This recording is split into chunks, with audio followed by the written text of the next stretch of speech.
Sean todos bienvenidos a la segunda clase del curso online de astrometría solar. En la oportunidad pasada hicimos una clase también virtual en la cual hacíamos un repaso de conceptos básicos, ¿sí? En lo que es cosmología, astrofísica, astroquímica, orología, para crear una fluidez conceptual y que en esta segunda clase de astrometría solar ya podamos adentrarnos a fondo en la materia. Entonces comparto con ustedes la cámara, coloco las diapositivas en modo presentación y así empezamos la clase número 2 de astrometría solar. Ya vimos en la clase anterior cómo es la formación de una estrella como nuestro Sol. Y aquí empezamos con una representación, ¿verdad?, de nuestro Sol con su centro gravitacional y cómo dicho centro gravitacional distorsiona el espacio-tiempo, ¿sí? Tingla los hilos del espacio-tiempo hacia él. Y aquí tenemos otra representación pero bidimensional, la que se suele utilizar para que las personas puedan entender mejor cómo es esta distorsión, lo que nosotros llamamos gravedad. Esto se le denomina plano orbital. Cuando nosotros en las maquetas que hemos hecho alguna vez del sistema solar dibujamos esos círculos, esas órbitas son precisamente este plano orbital.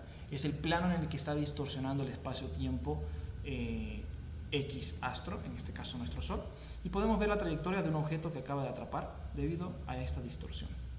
Podríamos decir que esto es polvo cósmico que es atrapado por el espacio-tiempo, y así la gravedad empieza a apilar ese polvo con polvo y crea pequeñas estructuras rocosas.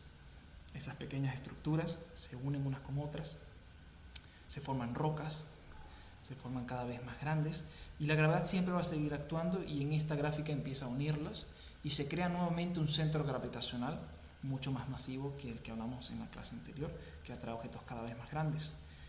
A medida que pasa el tiempo atrae cada vez más y más rocas que empiezan a impactar y empiezan a generar un giro permanente.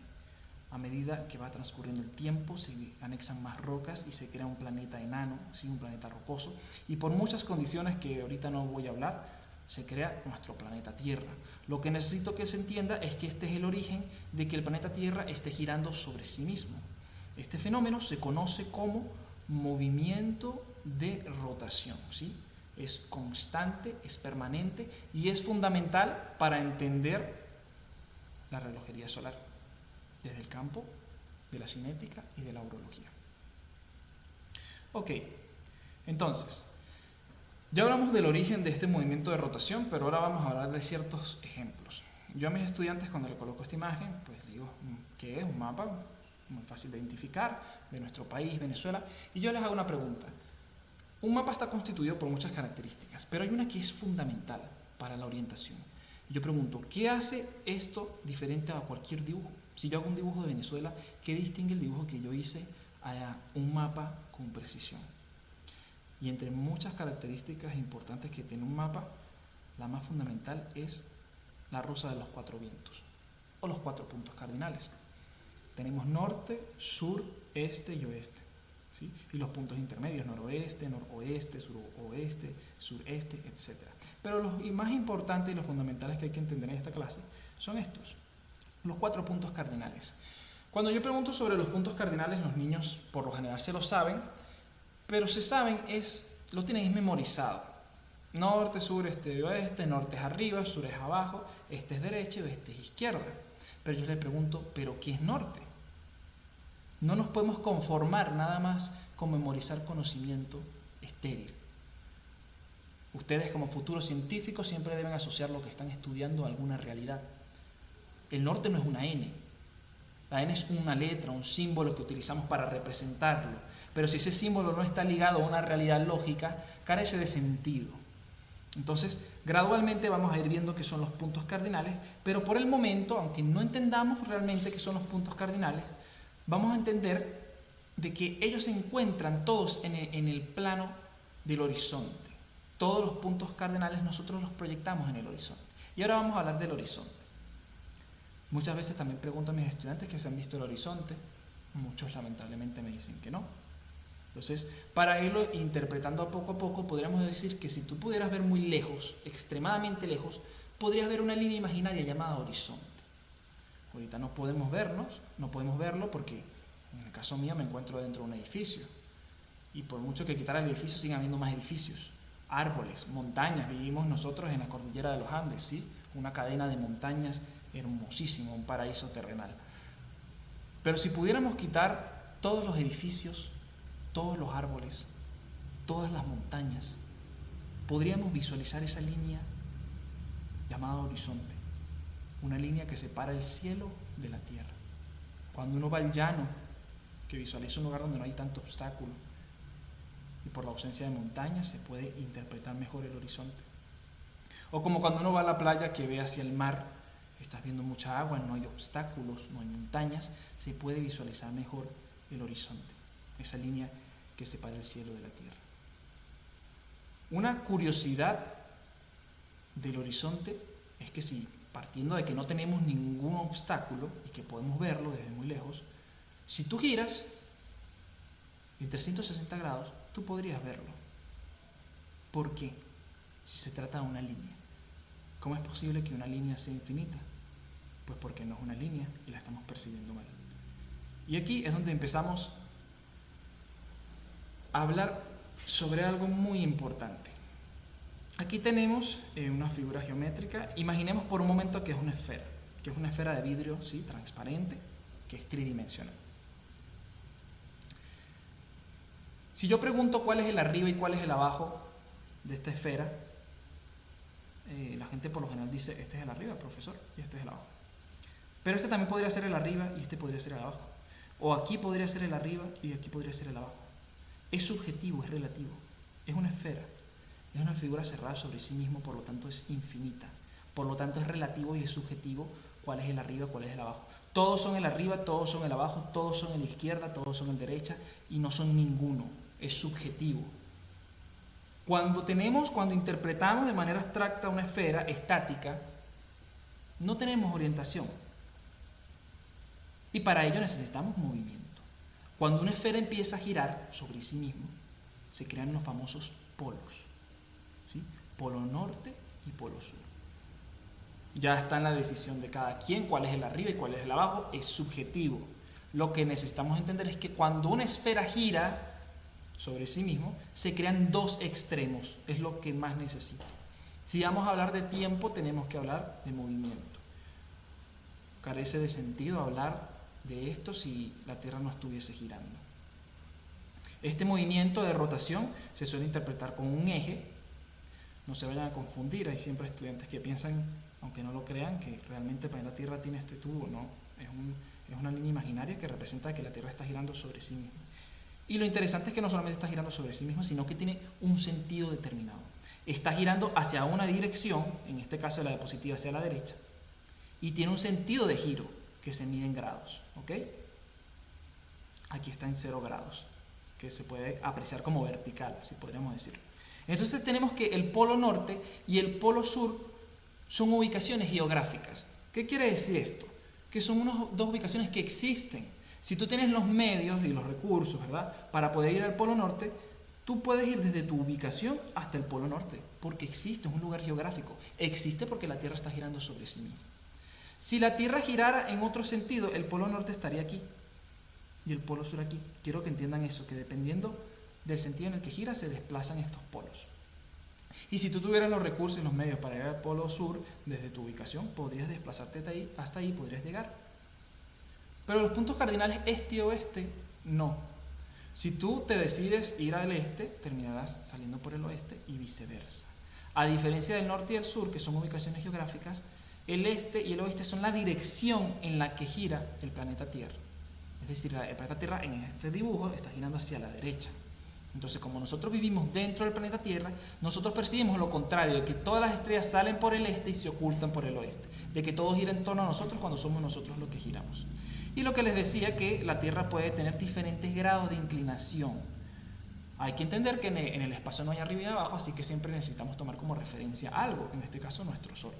Tomemos como referencia a nuestro Sol, para medir en grados la inclinación del planeta. Ok, entonces yo vivo dentro de este planeta Tierra, que simplificándolo es una esfera. Entonces si yo vivo dentro de ella y me quiero orientar, ¿cómo sé yo que estoy subiendo y que estoy bajando? ¿Cómo sé yo que me dirijo al polo norte y me dirijo al polo sur? Pues el ser humano empezó a trazar unos círculos alrededor de esta esfera. Dense cuenta que es muy pequeño en el polo norte, a medida que vamos bajando los círculos van aumentando, llegan a un extremo máximo y luego empiezan a bajar hasta volverse pequeños y llegar al polo sur. Esto se conoce como líneas latitudinales, se representan como líneas de mapas porque los mapas son una representación bidimensional, son planos, pero como lo estamos interpretando la Tierra como una esfera, podemos darnos cuenta que no son líneas como tal, sino círculos. Si lo vemos desde este otro ángulo se puede visualizar mejor. Miren el polo norte como un pequeño círculo y a medida que vamos bajando el círculo va aumentando y así sucesivamente hasta llegar al punto máximo de expansión y luego empieza otra vez a decaer. Entonces lo vamos a resaltar en rojo, el círculo que es más grande de todos, que se le denomina ecuador. Si lo interpretamos como de manera plana, podremos decir que es una línea, ¿verdad?, que divide en dos partes del planeta Tierra. La misma distancia que hay del polo norte al ecuador es la misma distancia que hay del polo sur al ecuador, ¿sí? Es la mitad perfecta y exacta del planeta Tierra. De esta manera ya nos podemos orientar un poquito mejor en el planeta Tierra, porque no tenemos una esfera infinita, que no tiene ni arriba ni abajo. Ya gira, ya hay un polo norte y ya hay un polo sur. Ya tenemos el entendimiento del ecuador, que es que dividimos en hemisferio norte y en hemisferio sur al planeta Tierra. Perfecto, ya yo sé que estoy en la mitad de arriba o en la mitad de abajo. Aquí lo podemos visualizar mejor, el ecuador. Dense cuenta que a partir del ecuador se mide en 0 grados. Y a partir de él, que empiezas a subir, supongamos que queremos ir a Estados Unidos, empieza a ascender el número 1, 2, 3, 4, 5, 6, 7, nuestra ubicación 8, 9, 10, 30 grados, 60 grados. Y si llegamos al polo norte, tendríamos 90 grados. Si bajamos, el número desciende hasta llegar a 0 en el ecuador, sabemos que estamos en grado 0 de latitud. Y si yo quiero viajar a Chile o Argentina, se empieza a medir, a ascender el número, pero en negativo. Menos 1, menos 2, menos 3, menos 10, menos 20, menos 30, menos 60. Y si llego al polo sur, menos 90 grados. Y si quiero regresar al ecuador, desciende el número hasta llegar al 0. Así me puedo orientar de arriba a abajo.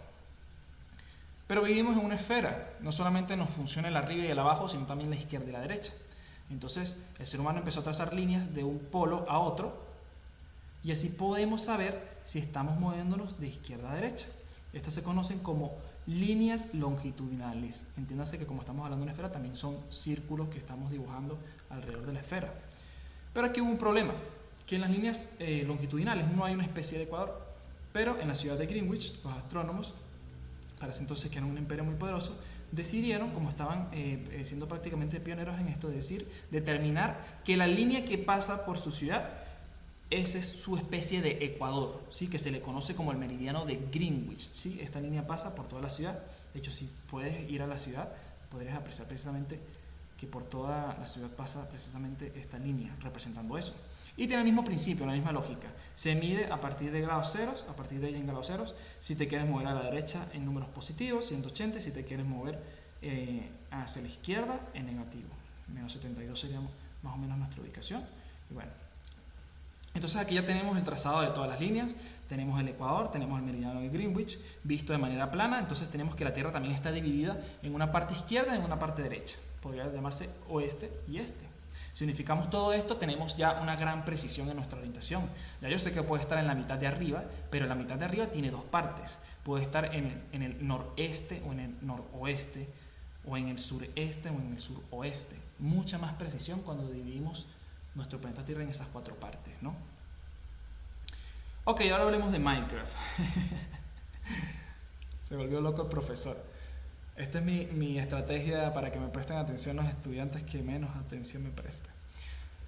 Cuando nosotros jugamos Minecraft, decimos que estamos viendo visión en primera persona, ¿sí? Nosotros, como en Minecraft, como en muchos videojuegos, vemos en primera persona. ¿Qué quiere decir eso? Que vemos a través de nuestros ojos. Podemos ver parcialmente nuestro cuerpo, yo puedo ver mis manos, mis brazos y parte de mi cuerpo. Podría verme casi completamente a través de un espejo, pero eso es un reflejo. Entiendan que nada más a través de nuestros ojos podemos ver la realidad, primera persona. Y no recuerdo si uno aprieta F3 o F4, siempre se me olvida que uno se sale de los ojos del personaje y puede verlo desde atrás. Puede ver el cuerpo completo y puede ver mucho más rango, ¿no? Eso se conoce como visión en tercera persona. Y en los videojuegos de estrategia, discúlpeme por no poner un juego más moderno, puse uno de la vieja escuela. En los videojuegos de estrategia, cuando tú ves desde arriba, como desde el cielo, desde muy lejos, que puedes seleccionar a los personajes, se conoce como visión en cuarta persona. Ok, ahora regresemos a la realidad. Empecemos a hablar de este maravilloso videojuego llamado realidad. Imaginemos por un momento que estamos en el espacio, como un traje espacial. Estamos suspendidos. Si nosotros estuviésemos en el espacio, tuviésemos un beneficio a nivel astronómico, y es que podemos ver en cualquier ángulo. Podríamos ver el cielo arriba de nosotros, podríamos ver el cielo debajo de nosotros, lo podríamos ver hacia la izquierda, lo podríamos ver hacia la derecha. Podríamos ver prácticamente todo el universo. Pero la realidad es que nosotros nos encontramos atrapados en el planeta Tierra, y eso distorsiona nuestra percepción de la realidad y nos crea una ilusión de uno arriba y uno abajo. La intersección entre este cielo y esta Tierra es lo que conocemos como horizonte.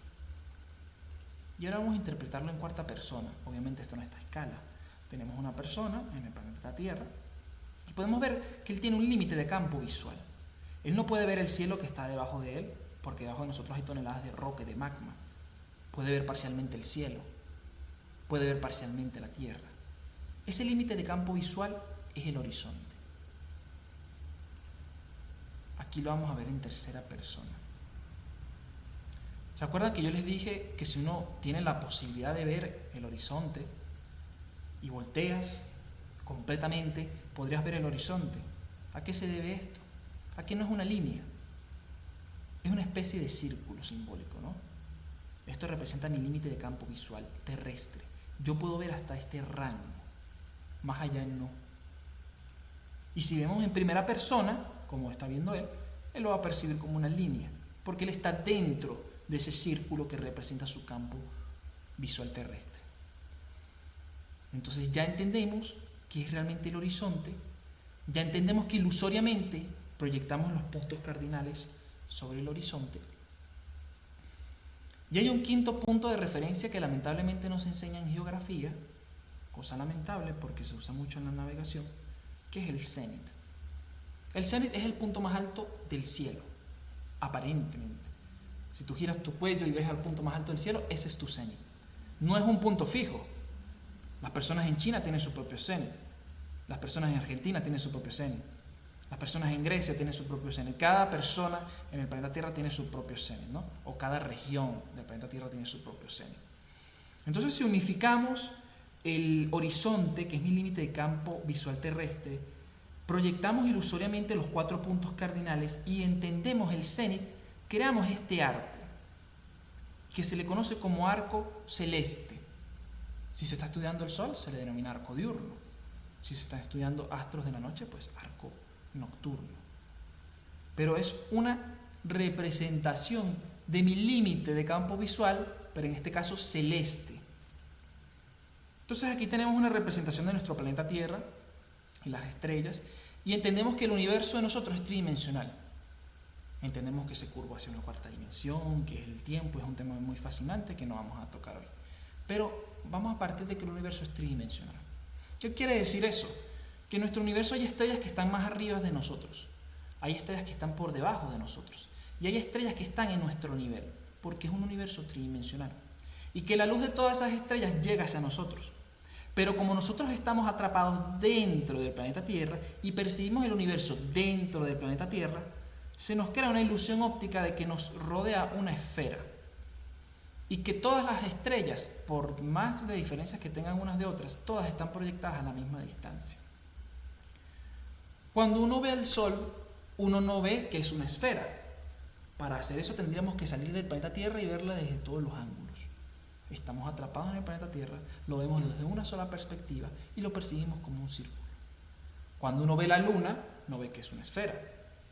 Volvemos a lo mismo, tendríamos que salir del planeta Tierra y verla desde todos los ángulos para ver que es esférica. Estamos atrapados en el planeta Tierra y vemos un círculo. Nosotros interpretamos el universo en 2 dimensiones desde el planeta Tierra.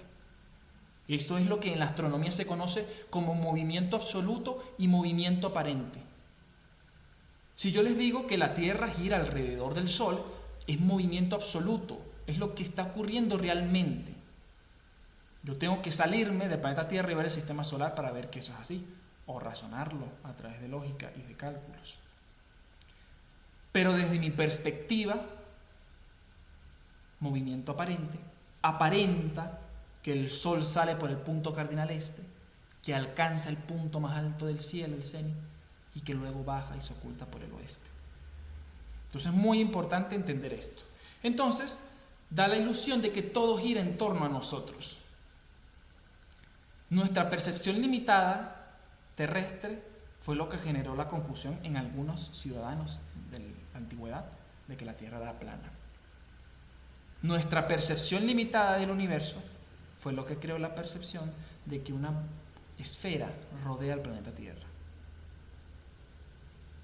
denominada bóveda celeste. Esto prácticamente lo idearon los sumerios, la primera civilización de la humanidad, según los registros históricos oficiales. No es que ellos pensaban que una esfera realmente rodeaba al planeta Tierra, sino que desde nuestro planeta Tierra es un modelo óptimo, es válido. Si bien es cierto que nosotros somos los que estamos girando alrededor de una estrella, como la Tierra gira sobre sí mismo y nosotros percibimos visualmente el universo desde el planeta Tierra, estamos condenados a ver una esfera que gira en torno a nosotros. ¿Ok? Pero es importante no confundirse y no pensar que esta bóveda realmente existe. Entonces aquí tenemos el planeta Tierra, un observador, nuevamente en nuestra escala, y una representación de la bóveda celeste. Todo lo que yo les he explicado es esto que va a resaltar de verde. Así de simple. Mi límite de campo visual terrestre, horizonte, mi límite de campo visual celeste. El arco celeste, arco diurno, arco nocturno. Nosotros no podemos ver el cielo que está debajo de nosotros, podemos ver parcialmente el cielo. Si yo quiero ver el cielo en el hemisferio sur, tengo que desplazarme geográficamente al hemisferio sur para desbloquear ese cielo. Nosotros que vivimos en Venezuela, que estamos cerca del Ecuador, tenemos el privilegio de ver ambos lados del cielo a la vez. Ok, entonces tenemos aquí una representación del Sol, una representación del planeta Tierra, un lado iluminado y un lado oscuro, porque nada más tenemos una estrella y porque somos una esfera. Ok, ¿qué son las horas? ¿Qué es la concepción de las horas? Esto es un tema extenso y fascinante que idearon los sumerios, no voy a caer ahorita a profundidad en esto. Pero ellos dividieron al planeta Tierra en dos partes, por el lado iluminado y el lado oscuro. Esta es la concepción del tiempo de nosotros del día de 24 horas. Ellos por medio de cálculos determinaron que cuando nosotros estamos en este borde, en esta penumbra, son las 6 de la mañana. Es decir, ellos le adjudicaron la lógica del tiempo, de la hora, a una región determinada del Sol en el arco diurno. Si aquí son las 6 de la mañana, en el nadir, en el punto contrario, son las 6 de la tarde. La gente que está girando aquí ya empieza a anochecer. En cambio nosotros aquí empieza a amanecer. Por eso da la ilusión óptica de que el Sol sale por el este. Cuando nosotros estamos girando, pegados al planeta Tierra, que estamos de frente al Sol, da la ilusión óptica de que el Sol está en el punto más alto del cielo, el cenit. Por eso se le conoce como mediodía. Es la mitad de la trayectoria del Sol en nuestro arco diurno. Luego de que alcanza el cenit, el Sol empieza a descender porque nosotros ya estamos girando para acá. 6 de la tarde, aquí empieza a anochecer. Y en el sentido contrario, a las 12 de la tarde, en el nadir son las 12 de la madrugada, la mejor hora para hacer astrofotografía, la hora más oscura. Estamos en el sentido contrario del Sol. Entonces, bueno, tenemos ese entendimiento de la relación o definición de la hora solar o el tiempo solar a través de la ubicación del Sol aparente en el arco diurno. Entonces, eso es en el transcurso de un día. Lo que les decía que la gente interpreta la astrometría solar fácil porque estamos hablando de simplemente el movimiento de un día. Pero si hablamos del movimiento de un año, sucede un fenómeno más interesante. Aquí tenemos una representación del planeta Tierra girando alrededor del Sol. Aquí se ve su respectiva órbita, como un círculo. Y bueno, aquí esto lo menciono para que ya nos liberemos un poco de este error que se suele repetir en las instituciones. Y es que las órbitas planetarias no son círculos, mucho menos círculos perfectos. Porque nosotros no damos vuelta alrededor del Sol. Nosotros lo que hacemos realmente es que caemos hacia el Sol. La forma geométrica de las órbitas planetarias son por lo general elipses, ¿sí? Son ovaladas. Nosotros lo que hacemos es que caemos al Sol, pero nos encontramos a una distancia y una velocidad tan perfecta que no colisionamos con ella y volvemos a ser expulsados al vacío. Pero no tenemos la suficiente fuerza y velocidad para escapar, así que volvemos a ser atrapados. Y así sucesivamente. Y dense cuenta de que el Sol no se encuentra en el centro de la órbita, sino que desplazado hacia un lado. Esto permite que en una época del año estemos más cerca, el punto denominado perihelio, y en un momento estemos más alejados, el afelio. La gente dice, ¿esto es lo que crea las 4 estaciones? No. Cuando estamos aquí no hace más calor y cuando estamos aquí no hace más frío. Las variaciones de temperatura aquí son mínimas. Más que todo a nivel visual, aparentemente el sol se vuelve un poco más grande o un poco más pequeño, pero es muy mínimo la percepción. Lo que necesito que entiendan es que hay 4 puntos importantes llamados solsticios y equinoccios. Los solsticios están ubicados más o menos en estos lados y los equinoccios por acá. Ahorita lo vamos a ver muy bien, con mayor profundidad. Tenemos entonces que en la antigüedad el ser humano pues le adjudicó prácticamente magia y la denominó como una deidad del sol. De hecho, la famosa frase religiosa Padre nuestro que estás en el cielo, que nos das pan cada día, es precisamente una frase de adoración pagana que rinde tributo al sol, ¿no? Si Padre nuestro que estás en el cielo, lo del pan de cada día es precisamente porque el sol, nosotros indirectamente comemos luz del sol. A través de la fotosíntesis las plantas se desarrollan, comemos plantas o animales que comen plantas. Nos proporcionan temperaturas óptimas para vivir, el calor, nos proporciona luz para ver nuestro entorno, puedo ver mi entorno, puedo cazar. Pero cuando el sol se ocultaba, nuestros antepasados pues no podían ver bien, las temperaturas descendían, me pueden comer los animales, tengo que refugiarme, tengo que ir a mi caverna, a mi refugio, a guardarme. Entonces, es muy probable que esto haya influenciado en esta cosmovisión, ¿sí?, religiosa del bien y el mal, Dios y el diablo, el yin y el yang, ¿sí?, del día y la noche. Esa programación dualista de la realidad que haya impactado a través de eso. Pero nosotros, bueno, entonces es entendible por qué el ser humano desarrolló adoración hacia el sol. Pero nosotros nos vamos a enfocar en el aspecto físico, que es que del sol salen los fotones, ¿no? Siempre lo digo, este no es el verdadero aspecto de un fotón, pero vamos a darle esa forma para que se pueda interpretar y entender que del sol salen millones y millones de fotones hacia todos lados. Aquí estoy representando la trayectoria de un fotón en línea recta y aquí les voy a colocar un objeto sólido. Cuando un fotón impacta con un objeto sólido, rebota. Siempre que impacta un objeto sólido, a menos que sea transparente, translúcido, no lo va a atravesar, va a rebotarlo, ¿no? Fenómeno conocido como reflexión de la luz. Entonces aquí coloco un objeto, coloco la trayectoria de varios fotones, cada uno de esos fotones rebotará, pero lo que necesito que entiendan es que como es un objeto sólido, no transparente, al otro lado hay ausencia de luz, por lo tanto se crea o se proyecta sombra. Entonces el ser humano, cuando empezó a estudiar el sol, ¿verdad?, como iba ascendiendo por el cielo, llegaba al cenit y luego descendía, empezó a adjudicar cada una de estas ubicaciones una hora. ¿Sí? Cada una de estas ubicaciones aparentes del Sol en el arco diurno es una hora, es decir, empezó a aplicar geometría radial y a cada una de estas posiciones les dio una hora. Ese arte y esa ciencia se conoce como mnemónica, base fundamental de la astrometría solar. Pero ¿cómo hacían en la antigüedad para marcar una ubicación exacta del Sol en un ángulo de altura del arco diurno? Estamos hablando de un momento que el ser humano no tenía tecnología. Casi no tenía herramientas, no tenía conocimientos. Como el ser humano no podía rayar el cielo y todavía no había desarrollado cálculos para medir los ángulos de altura de los astros, se fijó en una vara, ya sea de madera, de metal, da igual el material, una vara llamada gnomo, y empezó a estudiar la sombra que proyectaba ese gnomo. A medida que el sol ascendía por el cielo, la sombra se iba moviendo y a un extremo le marcaban una hora. El sol seguía subiendo, la sombra se va moviendo y a un extremo un punto de referencia. Y así sucesivamente se fueron creando los relojes solares. Ok, hasta aquí la clase. En diapositivas voy a abrir un programa, voy a compartir con ustedes un programa donde les voy a explicar ciertos fenómenos y cómo se pueden aplicar para la fabricación. Vamos a empezar primero con un reloj solar horizontal, ¿sí?, el que yo considero más básico. Hay ecuatorial, hay vertical, pero nos vamos a enfrascar en el reloj solar horizontal. Aquí tenemos una página que se las recomiendo muchísimo, Earth Space Lab.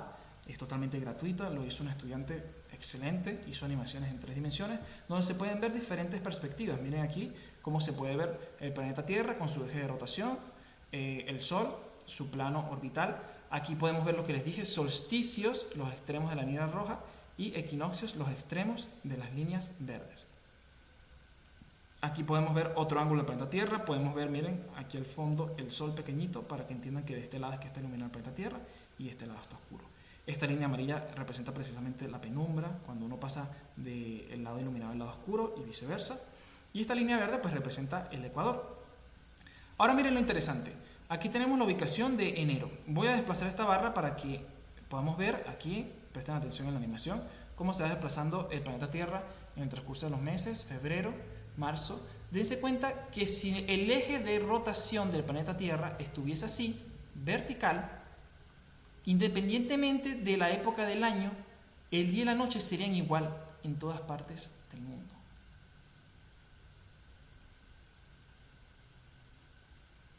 Si esto fuera así, nosotros no estaríamos aquí viendo esta clase.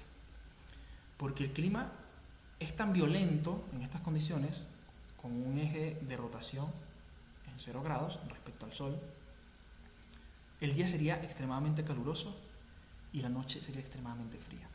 No podría haber vida. Entonces, si bien hay muchos motivos por el cual nosotros estamos vivos, el que yo considero más importante es la inclinación del eje de rotación. Nuestro eje está inclinado, miren que a medida que vamos inclinando se van creando los trópicos y se van apreciando los círculos polares. Nuestro planeta Tierra tiene una inclinación de 23,5 grados respecto al Sol. Miren cómo acaban de inclinarse, aquí se puede ver mejor. El eje siempre está apuntando al mismo lado. Dense cuenta, ahorita cuando lo mueva lo van a apreciar mejor. ¿Qué genera esto? Dense cuenta que en esta época, en enero, miren que el polo norte está apuntando hacia la oscuridad y el polo sur está del lado iluminado del Sol. Por lo tanto, miren lo interesante. En esta época, el día es más corto en el hemisferio norte y la noche es más larga. Imagínense que nosotros estamos rotando alrededor. Aquí es muy corta y la noche es extremadamente larga. Y en el hemisferio sur sucede lo contrario. El día es demasiado largo y la noche es corta. Y miren lo interesante. En estos días, alguien que esté en el polo norte nunca va a ver el sol. Siempre de noche. Y en el hemisferio sur, lo contrario. Siempre va a ser de día. Vamos a mover los meses hasta llegar al mes de marzo. Miren lo interesante que sucede en marzo. Miren el sol donde está y miren ahora la cara del planeta Tierra que está dando hacia el sol. Independientemente del movimiento de rotación, en esta época, que es equinoccio, el día y la noche es igual. Se puede apreciar aquí perfectamente. Y ahora vamos a colocarlo otra vez así y vamos a mover los meses. Nos empezamos a mover hasta llegar al solsticio. Miren, ahora es el hemisferio norte el que está viendo hacia el sol y el hemisferio sur hacia la oscuridad del universo. En esta época no anochece en el hemisferio norte y aquí siempre es de noche. Y se invierte lo que les acabo de explicar. Aquí en esta época, en el hemisferio norte, el día es más largo y la noche más corta. Y en el hemisferio sur, al revés, días más cortos y noches más largas. Pasan los meses, volvemos otra vez al otro equinoccio. Ahora se está iluminando desde este lado de la cara. Independientemente del movimiento de rotación, se iguala el día y la noche. Y culminamos con el último solsticio, que fue con el que empezamos. Esto es lo que permitió la creación de las 4 estaciones, una distribución más equitativa, más homogénea de la temperatura para que se pudiera dar la vida en el planeta Tierra. Y aquí, en el mismo programa, porque puedes seleccionar varias cosas, tenemos prácticamente lo mismo: visualización del sistema solar, bueno, nada más incluyendo el planeta Tierra con un observador, miren su ubicación. Y aquí que tenemos los 4 puntos cardinales que parecen una brújula. Si hacemos clic y desplazamos, vemos que es la visualización aparente del Sol. ¿Sí? Tenemos aquí el mismo observador, pero aquí lo que está sucediendo realmente, movimiento absoluto y movimiento aparente. Pero miren la ubicación que tiene el personaje. Vamos a moverlo prácticamente hasta que coincida con nuestra ubicación. Si mal no recuerdo, 7 grados y menos 72. ¿Sí? Nuestra ubicación, San Cristóbal, estado Táchira, Venezuela. Aquí podemos ver la altura que agarra aparentemente la trayectoria del Sol, y si ponemos la rotación podemos ver cómo el Sol va subiendo y se vuelve a ocultar. Pero dense cuenta de algo muy curioso: el Sol no sale perfectamente por el punto cardinal este en esta época. Sale por el lado este, por supuesto, siempre va a ser así, pero no sale perfectamente por el punto cardinal este, está desplazado hacia el sur. Aquí sigo dejando la animación para que puedan ver. El cenit, mediodía, empieza a bajar y se oculta por el sureste, porque tampoco, si no sale perfectamente por el este, tampoco se oculta perfectamente por el oeste. Y aquí vamos a dejarlo un momento cuando esté apenas subiendo, ascendiendo por el horizonte, para que vean lo siguiente. Miren la ubicación en enero. Pero a medida que pasan los meses, que nos acercamos a equinoccio, miren cómo se va desplazando aparentemente el Sol hasta que en el equinoccio sale casi por el punto cardinal este en nuestra ubicación. Y cuando va al próximo solsticio se empieza a desplazar hacia el norte. Y luego en equinoccio vuelve otra vez al este y así sucesivamente. Esa danza silenciosa solo se expone ante los que se inician en astronomía y son capaces de escuchar la música de las esferas. Si tú con detenimiento ves esto, haces una fotografía a la misma hora, en el mismo lugar, pero por diferentes meses o semanas, dependiendo de lo que tú quieras hacer, podrás lograr una fotografía o astrofotografía como esta, donde se logra ver una analema, como una especie de infinito, donde están reflejados los equinoccios y los solsticios. Entonces, a la hora de hacer un reloj solar horizontal, hay que tener varias consideraciones. Por lo general, cuando pongo a mis estudiantes a hacer relojes solares, me los hacen como los relojes tradicionales. Utilizan un gnomo, si yo les doy un gnomo, no vayan a creer que es un duende, un gnomo, y ellos empiezan a dibujar en un papel, en una hoja, los números como los relojes tradicionales. Y cuando yo simulo el movimiento aparente del Sol con una linterna, ellos ven que la sombra no toca ninguno de los números. Porque para que un reloj de ese estilo funcione, tú tendrías que estar ubicado en el polo norte. En esta época del año, miren la trayectoria aparente del Sol. Por más que gire el Sol, no se oculta. Y miren la sombra del personaje. Sí pasaría como una circunferencia. Si tú pones los números de manera circular, la sombra va a pasar como si fuese la aguja de un reloj. Pero como nosotros nos encontramos cerca del ecuador, ¿verdad? Vamos a empezar a rotar aquí para que el personaje esté en la parte iluminada. Como nosotros nos encontramos cerca del ecuador, a nosotros no nos sirve una distribución de números así. No nos sirve. Miren cómo es el desplazamiento de la sombra. Entonces, en nuestro caso, que tenemos una latitud 7, hay que inclinar el gnomo con 7 grados para que pueda proyectar la sombra de manera adecuada. Pero ese es tema para otro video. Espero que este video haya servido mucho para iniciarse en esta hermosa ciencia de la astrometría solar, que esto haya permitido expandir un poco su percepción de la realidad, que cada vez tengan más ganas de vivir, cada vez tengan más ganas de investigar y que siempre mantengan viva esa llama de la astronomía. Estaremos subiendo próximamente videos, porque no solamente nos vamos a quedar en astrometría solar, profundizaremos también en astrometría lunar, astrometría planetaria y constelar. Y también me encantaría hablar de geología y de historia de la astronomía. Solo el tiempo dirá qué irá a suceder. Espero que este video les haya servido y, como siempre digo, con los ojos en el cielo o en las estrellas, pero los pies sobre la tierra. Adiós.